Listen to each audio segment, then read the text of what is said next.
Olá, amigos! Vamos agora iniciar um novo bloco de conhecimento. Vamos falar sobre sociologia. Isso, já temos vídeos de filosofia, história e agora sociologia.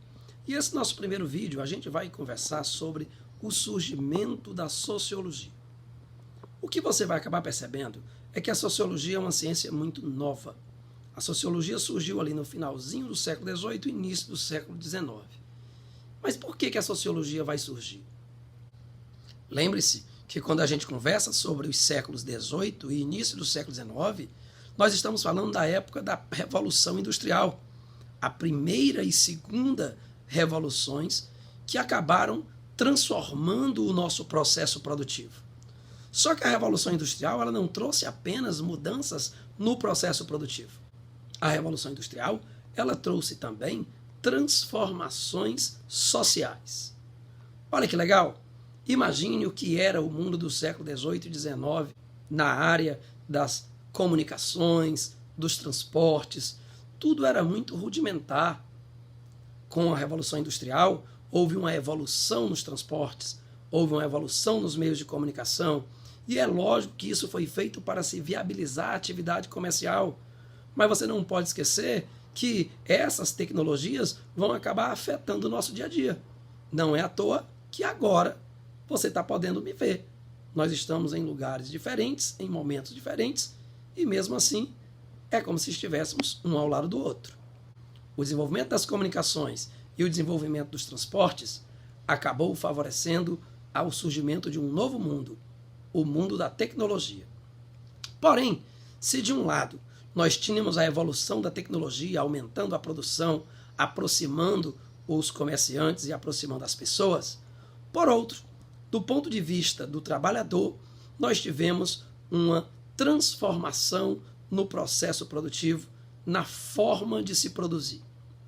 Lembre-se que até o século XVIII, essencialmente toda a Europa era ainda semi-feudal. O máximo que você ainda tinha eram manufaturas que acabaram transformando a forma de viver, né? O mercantilismo ele ainda era muito rudimentar, com suas características ainda muito fracas comparadas aos 1000 anos de Idade Média. Então, a servidão ainda existia em vários lugares da Europa. Porém, com a Revolução Industrial, isso vai mudar de fato. Por quê? Com o estabelecimento da política das cercas, os cercamentos, as pessoas tiveram que sair do campo e foram para a cidade. Chegando na cidade, elas vão atrás de trabalho. E não vai ter emprego para todo mundo.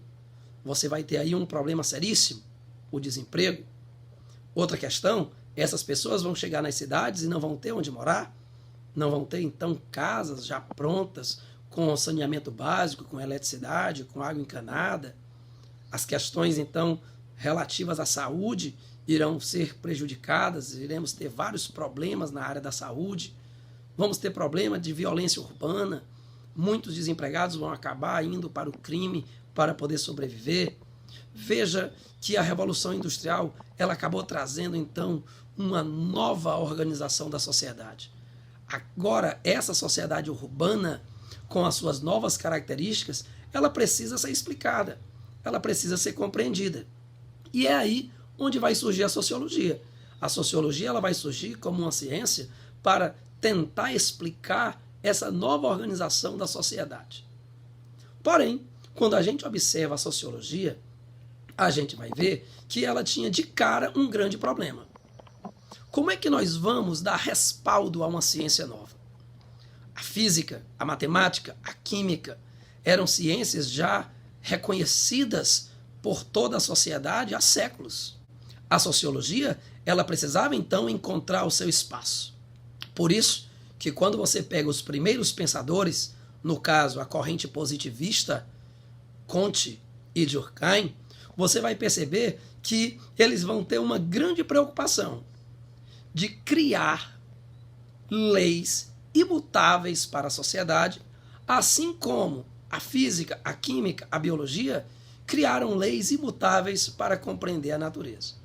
Então, o positivismo ele vai trazer essa nova perspectiva seria então a busca de se conhecer essa nova ordem. Mas como isso seria possível? O lema do positivismo é a sua essência. O amor por princípio, a ordem como meio e o progresso como fim. Ou seja, se eu quero desenvolver ciência, eu tenho que gostar de estudar. É lógico, quando você pega Einstein, quando você pega Lavoisier, esses caras, eles deram a sua vida pela ciência. Então, quem faz ciência gosta de estudar. Ele gosta mais de estudar do que de ir para a praia, do que jogar futebol, do que namorar. Para ele, a ciência é o seu principal amor. Esse é o princípio do conhecimento. O princípio é o amor, mas precisa ter ordem, precisa ter disciplina, você precisa ser focado, precisa ter método. Então, a ordem é o meio para chegar ao desenvolvimento. O progresso é o fim. Assim, o que você vai perceber é que os primeiros sociólogos, que é o que a gente chama de escola francesa, Auguste Comte, Émile Durkheim, eles vão se inspirar nas ciências naturais. Mas sobre Comte, sobre Durkheim, a gente conversa num outro momento. Um grande abraço e até a próxima.